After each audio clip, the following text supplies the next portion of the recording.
Brandon Ingram, the ball handler. Brandon Ingram, the three-point shooter. Brandon Ingram, the defender. That's right, folks. We are about to dig all the way in on Brandon Ingram.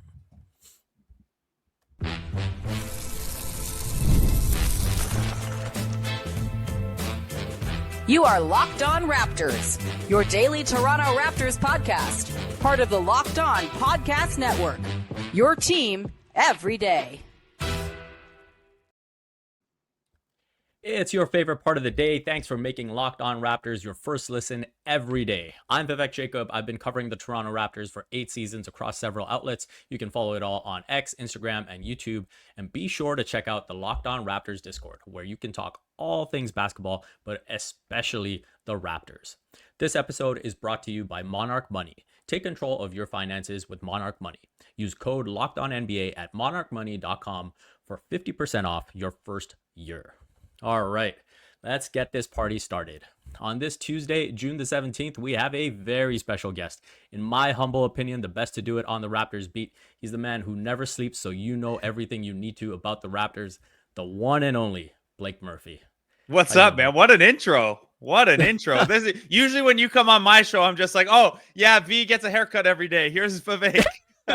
This is a much better and more professional intro. Of course, man. You're the king at this. Obviously, admired your work for a long time, and now getting this chance to host, I wanted to make sure I brought you on and talk some Raptors. Now, I teased earlier that we're going to get into Brandon Ingram, all things Brandon Ingram. So to start off, you wrote upon the trade, after which not much has changed, that you're most intrigued by the Ingram-Barnes pick and roll. So to start off, why is that so appealing to you? Yeah, so I mean, first of all, I probably should have saved this article for the off season or something. At this point, we thought we might get a sample size of more than zero in the regular season, but no, yeah, when we were trying to, obviously there's the asset side, the timeline side, the cap side with Ingram, but on court, all that front office-y talk, I think sometimes, and I'm guilty of it as anyone, but I think sometimes that confuses, this is a really cool player, and the Raptors got a really interesting, a unique kind of offensive piece that they really haven't had in a long time stylistically, in terms of the ability to have one guy go get his bucket and things like that. So as I was digging in, I think the thing that people probably are most interested in, but it takes up such a small part of the game, is Ingram's going to be the guy with the ball in his hands late in a game, late in a clock and things like that. And, the Raptors in this era haven't had that guy. The last era, it was, for good or bad, it was Fred VanVleet, and his percentages would go down because he'd get the grenade with 5 seconds left or whatever. Ingram's the first go get your bucket guy that they've had, depending on how you felt about Pascal in his first All-NBA season, maybe since Kawhi. So that's cool. But you dig into the specifics of how Ingram does this. And the reason that I think the Ingram-Barnes pick and roll is the most interesting area for me is because Brandon Ingram is a really good pick and roll player. He's in New Orleans, even with not an ideal fit, very good pick and roll scorer, able to get into the paint and attack out of the pick and roll, decent pick and roll passer. Meanwhile, the Raptors were basically bottom of the league in terms of finishing plays by the pick and roll.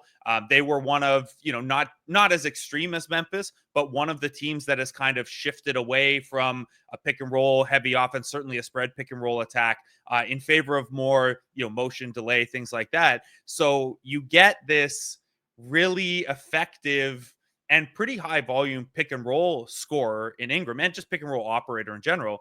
And you're going to drop him onto a team that doesn't run a lot of pick and roll and could use a guy like that. But I'm so fascinated to see what the volume is, because the Raptors don't do it a lot, how it blends with some of their other schemes, and how it fits with Scottie Barnes, who we've seen him handle pick and roll a little bit. We've seen him be the screener a little bit, but really not at significant volume, and really at the team level, not super effectively. So pretty big curiosity for me how that's all going to fit together. Yeah, I think what's fascinating to me is kind of like with the priorities shifting for the franchise and saying, hey, this is a year that we're looking to make the playoffs and the rubber kind of meeting the road, is how much do we see the offense change? Where, obviously we've seen Darko come in and implement this ball movement style and get away from the quote unquote selfishness.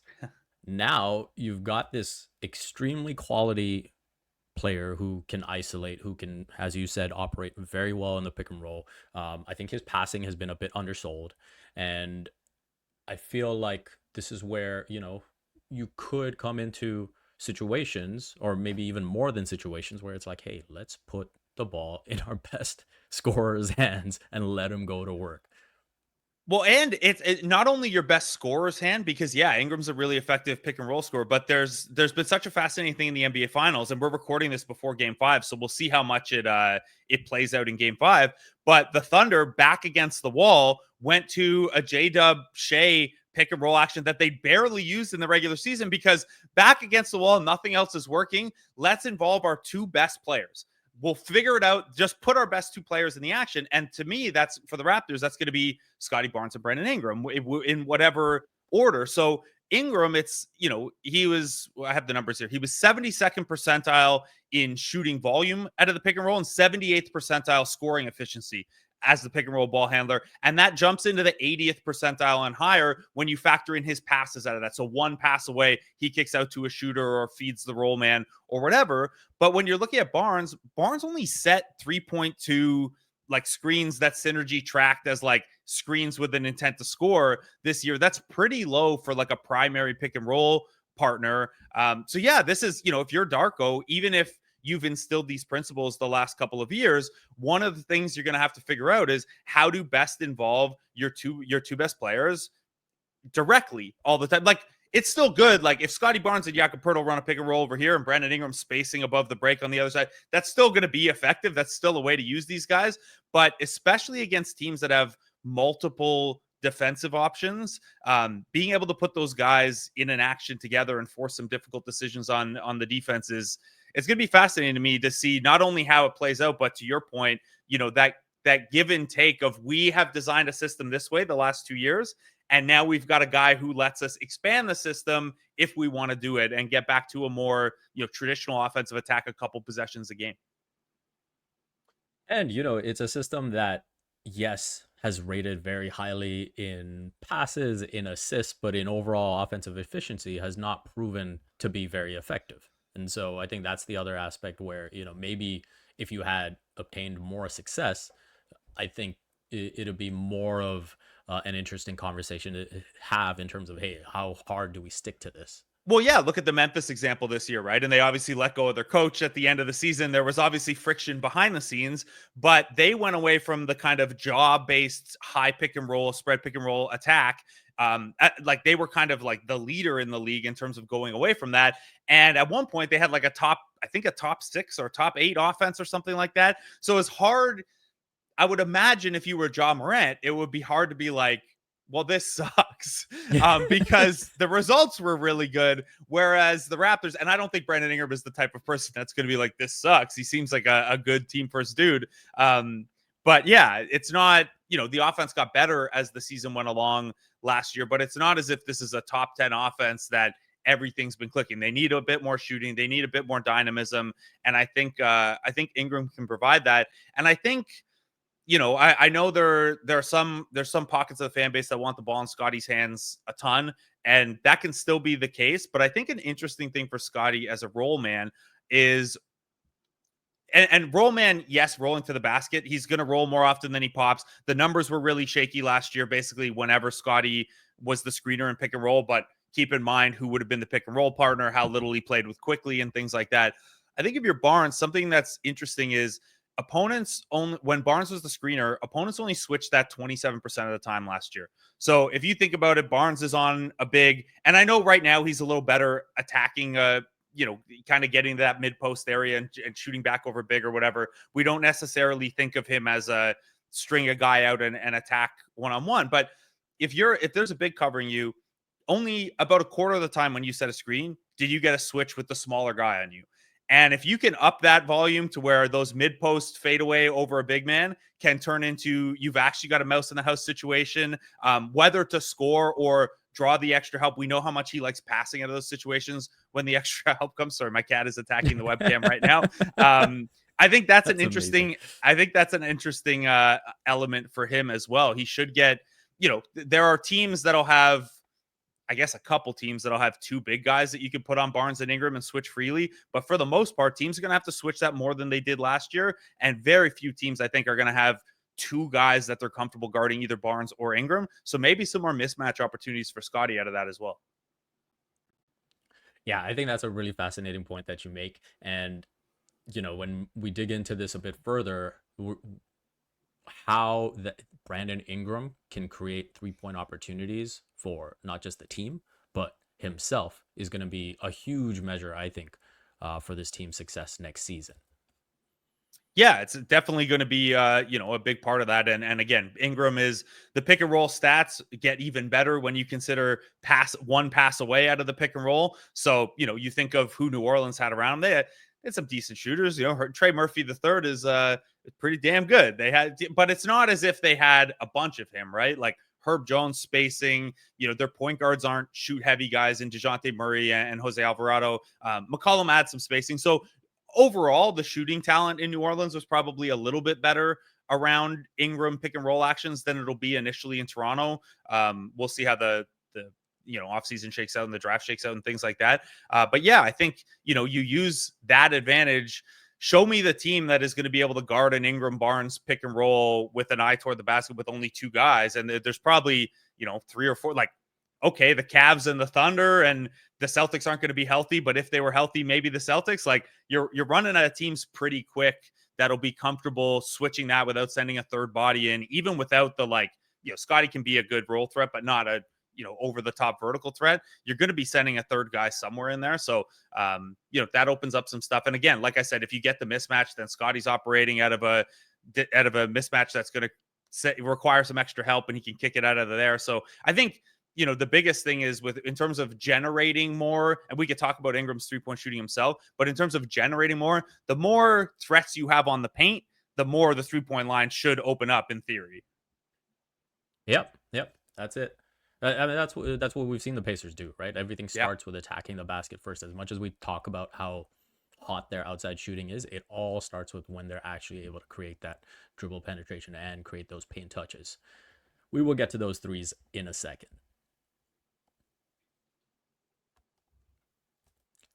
NBA fans, you know what time it is. Playoff season means big performances and even bigger rewards. DoorDash is bringing the heat with a slam dunk deal for DashPass members during the 2025 NBA playoffs. It's called They Swoosh, You Score. Anytime a player drops 50 or more points in a playoff game, DashPass members score a free 3-piece crispy tenders combo from Wingstop the very next day. Just place an order of 20 or more, use the code WINGSTOP50 at checkout, and that combo is yours. Crispy, delicious, and totally free. Offer valid noon to midnight the day after the game. Terms apply. Ever looked at your delivery fees and thought, there's gotta be a better way? With DashPass, you get $0 in delivery fees and exclusive perks like this one. So here's the play. Sign up for DashPass to unlock this and more exclusive deals all season long. When any player scores 50 plus in a playoff game, DashPass members can grab a free 3-piece crispy tenders combo from Wingstop the next day. The code is Wingstop50. That's DashPass, your door to more savings, more flavor, and more ways to win. Terms apply.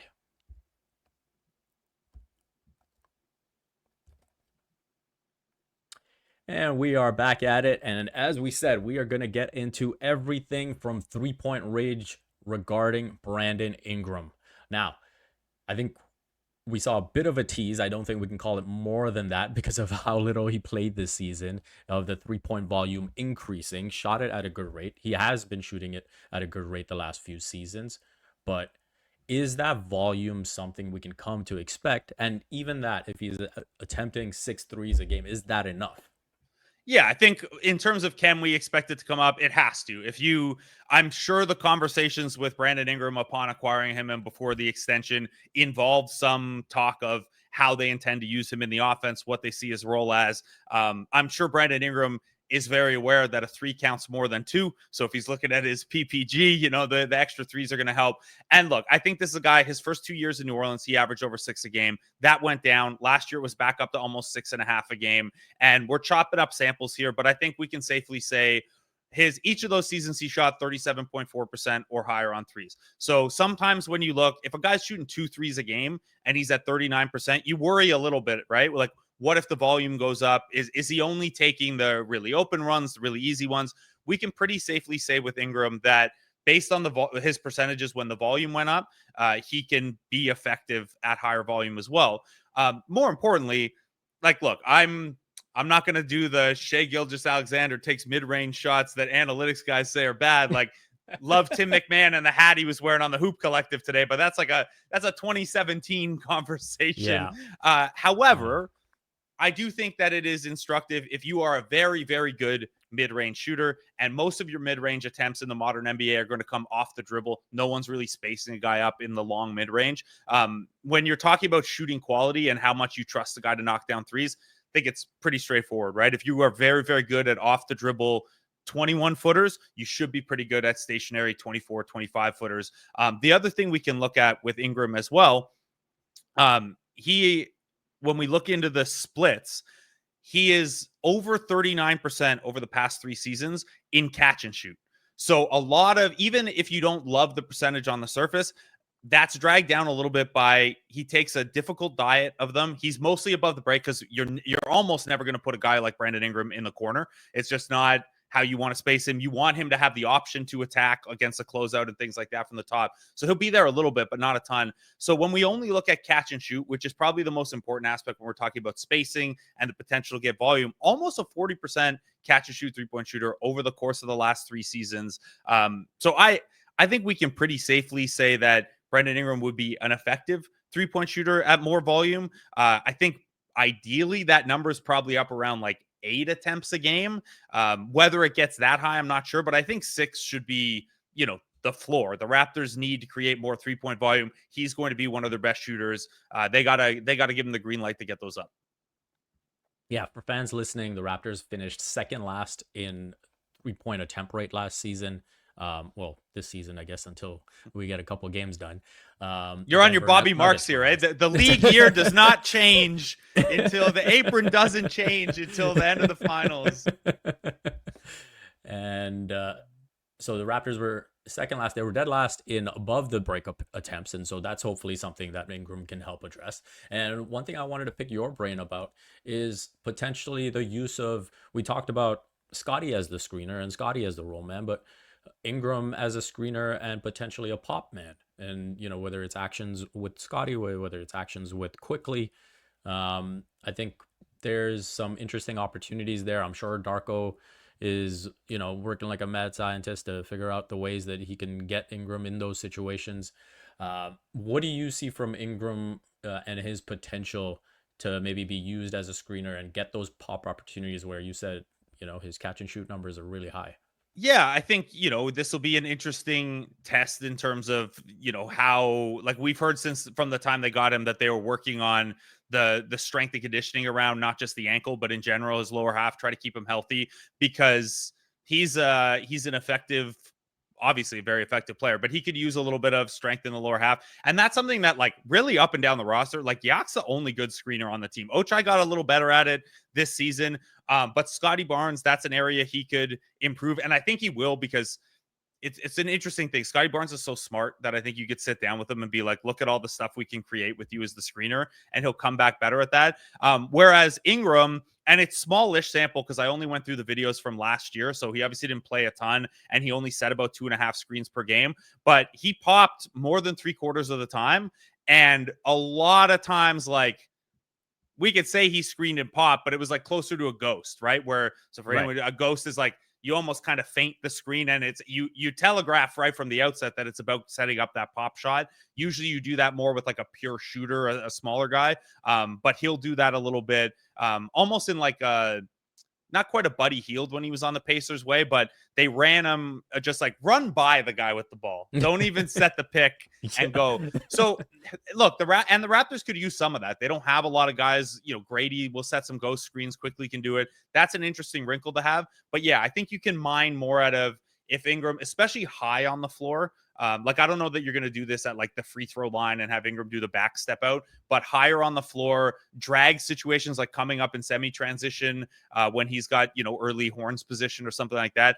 I think there's opportunity for that. He was, again, tiny sample, but he was 83rd percentile in the league scoring as the pop guy. So there's at least a little bit of sample there saying he should be pretty good. It's funny to look at like the cat, sorry. It's funny to look at like the heat map too of like where his shots come from in those situations, because it's all one side, always pop to the left side of the floor for whatever reason. I'm sure that had more to do with who was handling the ball for him, and it was players who would always go right. But yeah, very unidirectional. Anyway, I think you're right that there's something. When you mentioned it to me in DM, I went and looked at some of the video and dug some of the numbers up.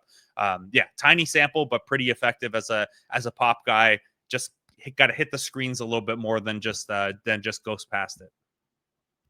I still get a little PTSD anytime someone mentions horns in a Raptors context, because my mind just goes back to LeBron and Kevin Love and just yeah. Well, there's horn. The other thing that kills me, and this was really tough when the Raptors got Greg Monroe too, is corner offense, because the LeBron and bench units in that 2016 year, that was no love. That was like Fry and Dellavedova, right, and RJ and someone else.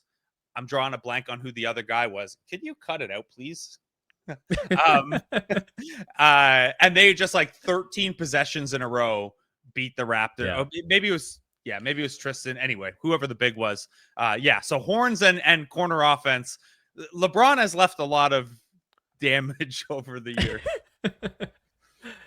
One final thing that, to touch on with Brandon and the 3-point shooting, we've already talked about, opportunities for him to shoot the ball, but this is where I think we can come back to his passing ability and his ability to generate looks for others. And I think generally he's someone who doesn't get all the way to the basket. He obviously he's so reliable in that mid-range that he kind of gets to that spot and he's going to pull up. But do you see more of an opportunity for him to push for those deep paint touches to create better looks for his teammates?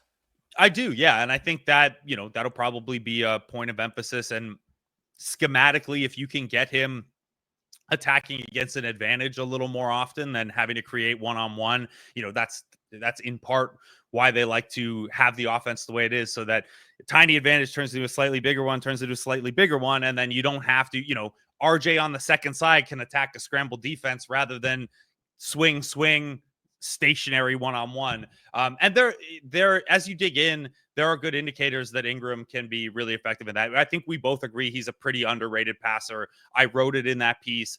Even just on drive. So take the pick and roll. Like I said earlier, the pick and roll stuff, the numbers are pretty good, like 80th percentile and higher when we include the pass out of it. On drives, he passed over 40% of the time, which is one of the higher marks in the league for volume drivers. And he was like right there with RJ in terms of assists out of drive. So if you think about RJ's growth as a playmaker and the way he got his driving opportunities in the Raptors offense, Ingram was kind of right there with him on volume. So that's something that he's capable of doing as well. And I just like obviously there's always going to be a big question mark when a guy jumps from a pretty different system to a pretty different system. But the more you watch of Ingram, and Bobby Webster was like really hammered after the trade, the IQ element. Ingram's a smart player, and I think the passing backs that up. And when you, not to crap on New Orleans because there's a lot of individual talent there, but you go back and you watch some of the tape on Ingram from this past season, and it's a fair amount of like, what is going on here? Like, what is the intention of the offense? So not to say that the Raptors are a finished product offensively, but I do think you take the basketball sense, you take the natural passing ability, that ability to create either via the drive or pick and roll. I think you can do a lot there. He was like 96th percentile in assist rate among wings and forwards per cleaning the glass. And that's like, even when you control for efficiency or for usage, that was like 77th percentile. So pretty good passer all told. So I'm pretty encouraged by what the dive on his passing says. Just a matter of, how does it fit specifically, if that makes sense? Yeah, I think both you and I are pretty similar on how we see him offensively, and are both pretty high. We will next get into the defense.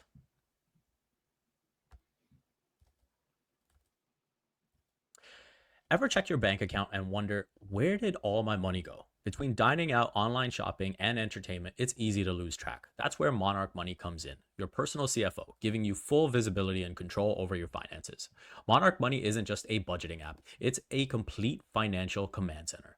You can track all your accounts, investments, and spending in one place, so you stop just managing your money and start building wealth. When I started using Monarch, I realized just how much I was spending on food delivery. Now I budget smarter and save more. Take control of your finances with Monarch Money. Use code LOCKEDONNBA at monarchmoney.com for 50% off your first year. That's monarchmoney.com, code LOCKEDONNBA for half off your first year.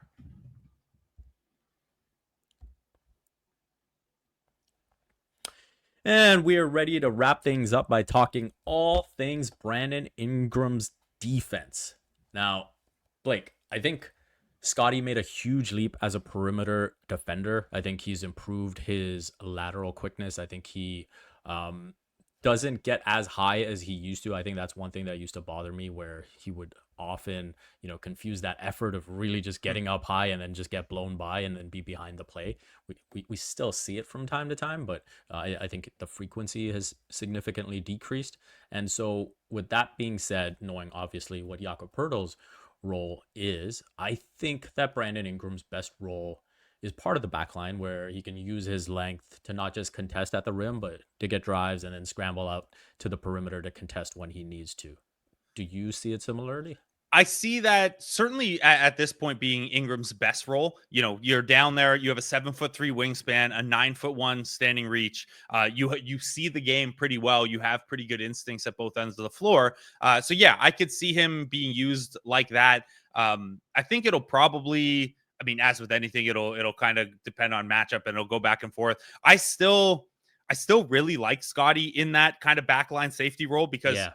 I think he's like one of the 4 or 5 highest impact guys in the league doing that role. But like you said, improved a lot on the perimeter in a way that I don't know that Ingram has that in him. Like I think Ingram can be better than he's shown. He has pretty good, lateral quickness and things like that.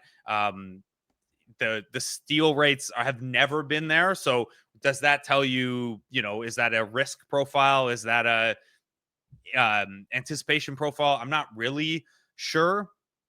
One of the other, so I agree with you that that'll probably be Ingram's best deployment, especially early on as he learns the system and stuff like that. I think you'd hope that you could get him better along the perimeter so that you could still use Scottie in that role against certain matchups.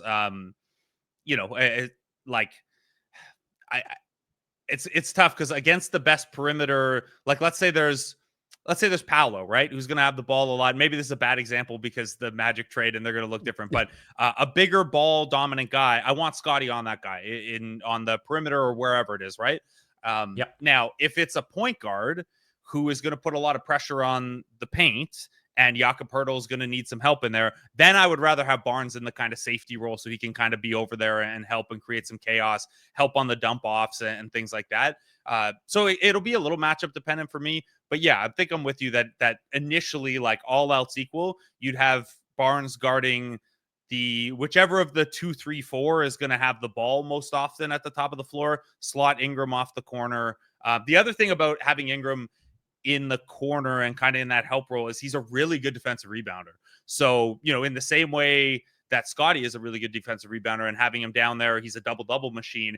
Ingram's probably not going to start the break as much as Scottie, but you like the way your defensive rebounding profile looks if you have Scottie cracking back from the top and looking to run, and then you have Poeltl and Ingram both close to the baseline. Yeah, I guess it's going to be a bit of a debate on, what gives the Raptors their highest defensive ceiling. Is it putting Scottie and Yak together, where we know they are truly great in that back line? Or is it mitigating some of the perimeter concerns you have with Quickly and Barrett and saying, okay, at least you've got Scottie there to kind of protect them? And then on top of that, like, what do you do if it's like a point guard team, right? Like, because I don't think like even Scottie's improvements on the perimeter, you would prefer not to have him on a point guard like, Yeah. what was it? The Cavs, you could, the Cavs are an interesting one, right? You got Garland and Mitchell out there. So he's probably Yeah. guarding one of those guys. But there's still another one. And I don't know, you look at like a Tyrese, like the Pacers, for example, you probably want Scottie on either Turner or Siakam for switch purposes. So I don't know. It's going to be fascinating. And this isn't really an Ingram conversation. This is you have created a defensive backcourt that's not very good defensively. And this is where it'll be really interesting. There are obviously a million trade rumors out there as we're recording this. None of those trade rumors address the backcourt defensively. And I don't know that anyone at number 9 in the draft is going to address that imminently either. Maybe longer term if you get one of the more 3-and-D types. But yeah, they're going to have to cobble this together. So I think talking it through now, I think your instinct is probably right that Barnes is going to have a more, whichever of the 2-3 is, or 4, I guess, if it's a top 4, a ball dominant 4. But yeah, you're going to have him on the ball a little bit more because you can't have, even if you think Ingram can get up to like average defensively, he's probably graded out as a little below average for the most of his career. Even if you think you can coach him up and effort him up to average, having like average, best case scenario across 3 positions is going to be tough. So I think, yeah, talking it through, I think your instinct's probably right on Barnes's deployment. Yeah, and just to bring it all around, I think maybe we can talk about Barnes a little bit. And when I look at the fit between these two, Ingram and Barnes, we've just talked about how maybe defensively you have to challenge Scottie even more to be able to defend the perimeter, with that maybe being in the best interest of the team. And then on the offensive side of it, we started talking about the Scottie Ingram pick and roll, and if Scottie can actually develop that ability to be a bit of a pop threat, even, that changes the dynamic of that action too. It does. And I don't know, Scottie's going to be a better than a 27% 3-point shooter. I think you could get him there by way of cutting out some of the pull up threes and stuff like that. I think there's interest there. I also I would guess, I don't have access to this level of data, but I would guess if we were able to quantify who has, the best defender on them and where the closest help is, I would imagine Scottie had among the most difficult shot diets in the league last year because the Raptors just didn't have a lot of offensive threats around him, whether spacing wise or pick and roll partner wise and things like that. So I think the biggest thing I'm interested in for Barnes is, yeah, the pick and pop stuff would be cool. Rolling the rim a little bit more would be cool. I just think having a really talented offensive player next to him that, all respect to RJ and the growth he showed this year, he's not quite on Brandon Ingram's level as an offensive player. I think having that will open up a lot for him. Whether, the post offense, the who's guarding him, the one-on-one stuff. Some of that is like, what was it? The Philly game where after Bonner made a comment, suddenly Scottie had a nose for the rim. Some of that is like within you to just attack the matchup a little bit more. But I think a chunk of it too will be like, there's real offensive talent around you at this point in a way that should make your life a little bit easier. I also want to know too that like Scottie did not have an impressive offensive season in terms of like compare 2023-24 to 2024-25. Like the numbers were down basically, across the board and percentages, but that also happened in his second year. And then he took a huge jump in his third year. So I'm not, what I'm trying to say is I won't credit it all to Ingram because I think there's like a good case to be made. Barnes will just come back much better like he did after his sophomore year as well. But Ingram's definitely going to make life easier on him.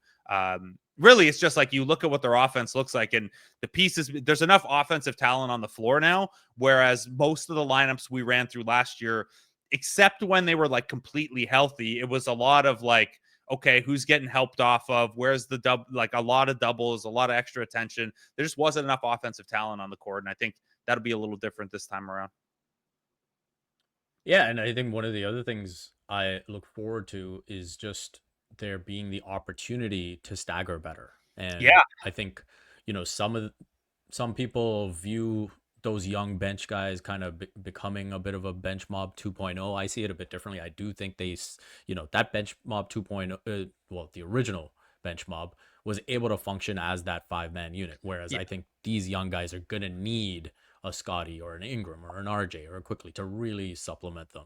Also, like during the year of the bench mob, I went and I pulled lineup data for like a decade of the NBA, and there was only one other instance of an all bench unit being good, like in any sample. Like we're talking about like the bench mob and one Lob City era Clippers bench, and that's it over like that 10-year window of the NBA. It's not like it's cool to call it the bench mob. It's cool to have 5 or 6 depth guys. Like not even the bench mob year. There was another year where Norm was like the 11th man because they just had so many bodies. That's cool, but you do not need to see a 5-man bench unit when you have Scottie Barnes and RJ Barrett and Emmanuel Quickly and Brandon Ingram. Like you could make the case you're going to run more than an 8-man rotation, but when those are 4 of your starters, you could make the case that like 2 of those guys could be on the court at a good chunk of time.